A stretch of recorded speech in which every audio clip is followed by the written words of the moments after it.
Right. So I probably have no business talking about literature on YouTube. Um, I read a bunch. I write a bunch. Almost got my PhD in psychology. Uh, have taught philosophy and psychology at uni. That doesn't mean anything when it comes to trying to analyze Nabokov.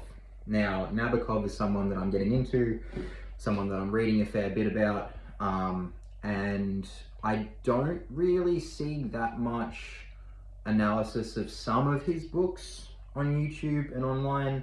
Normally it's comparing different books, talking about the morals and ethics of his books. And I thought I'd hop on to talk about Nabokov because I think we're past 30 seconds, good, I can swear. I think he's fucking sick. I think the way he plays with form, the way he tricks the reader into empathizing, the way he takes unreliable narrator and he cranks it all the fuck way up, it's fucking unreal. So one thing to know about Nabokov is that he views fiction as not a vehicle for giving a message, not a vehicle for espousing some philosophy.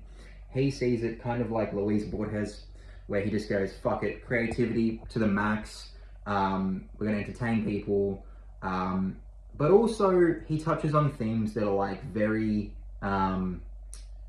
nefarious, Machiavellian, schizophrenic. So for instance, I'm reading Despair at the moment, and you can see how Pale Fire was conceptualized. Pale Fire, basically, one of the main premises of Pale Fire is that it's this crazy bloke who's imagining an alternate version of reality and trying to make it coincide with real reality. Sort of like he's detached from reality, and his system of symbols and pictures he's trying to overlay onto reality, and he's doing it in the way that he's trying to interpret them in John Shade's poem. But everything that Nabokov does is intentional. I'm reading Despair, it's about doubles, there's mirror illusions everywhere. It's fucking sick. So let me get my bearings. What was I gonna say? Nabokov hated Dostoevsky because of two things. One, Dostoevsky was very literal. He didn't really care about the setting or painting a picture, and it was mainly dialogue. Nabokov plays with language. He plays with puns, he does tricks, he plays with the form. He'll throw a bunch of different forms at you. He'll break the fourth wall. He will give you an entire story that's a lie, and he'll give you multiple different stories that are a lie, just so that you can piece together, weirdly, amongst the lies, what must be common. So for instance, if you ever see anything repeated in themes across Nabokov's book, you know that he's done it on purpose. Everything is purposeful. The crazy thing about Nabokov is that everything is purposeful, which is insane as someone who tries to write at that level. I don't know how he does it. He must go back and forth over and over again. The craziest thing is Russian is his first language. So when he wrote Pale Fire and Lolita, he wrote them in his second or third language. Absolutely insane. But I want to get into some of the themes of his work. So he really likes crazy people. And by crazy, yeah, it's a stigmatizing word, sure. But he loves crazy people. And I think it's because crazy people, like for instance, like schizophrenia, it's almost as if those people in his mind are doing fiction in real life.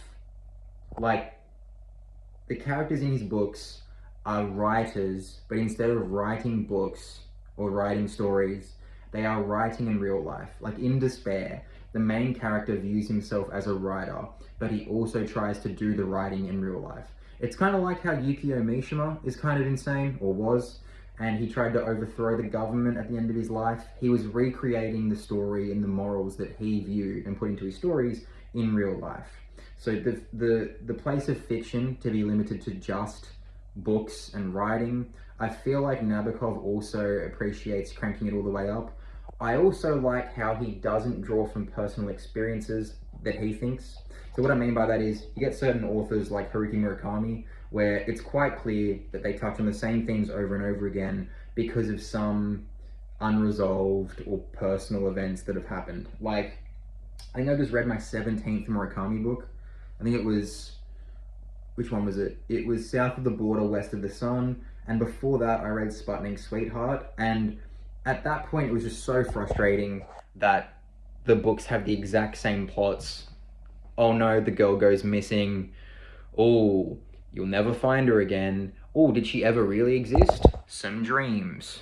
I'm just an average guy, right? That sort of stuff.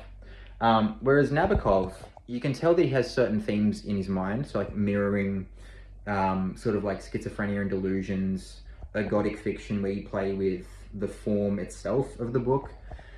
But his stories are so lined with anecdotes and made up like creative plot points that you can just tell didn't actually happen in his real life.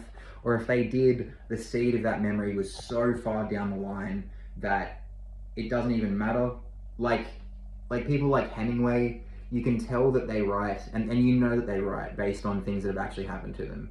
And Nabokov sort of proposes, like, is that really fiction? Is that really literature? Like, or is that just sort of journaling or doing journalism? And that's one of his critiques of Dostoevsky. It's sort of like, I don't like his sort of pseudo-journalistic playwright sort of things. Okay, I'm getting ahead of myself.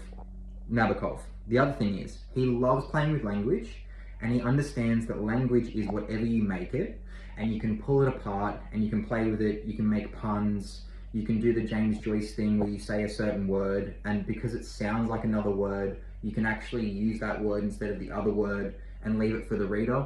He also really respects the reader in the sense that he thinks you're not an idiot, or that you shouldn't be an idiot, and he doesn't make it easy. And he understands that the more that you put into a work and make it obscure intentionally, not like where Murakami would just be like, oh, I don't know what happened. He respects the reader's ability to go in, find these clues and these puzzles, kind of like Mulholland Drive, where you can piece it together eventually. And for that, it's unreal, because you sit there going, this is genius. This is really getting at the way that thoughts happen. This is really getting at how people perceive scenarios. Like, one thing he's doing in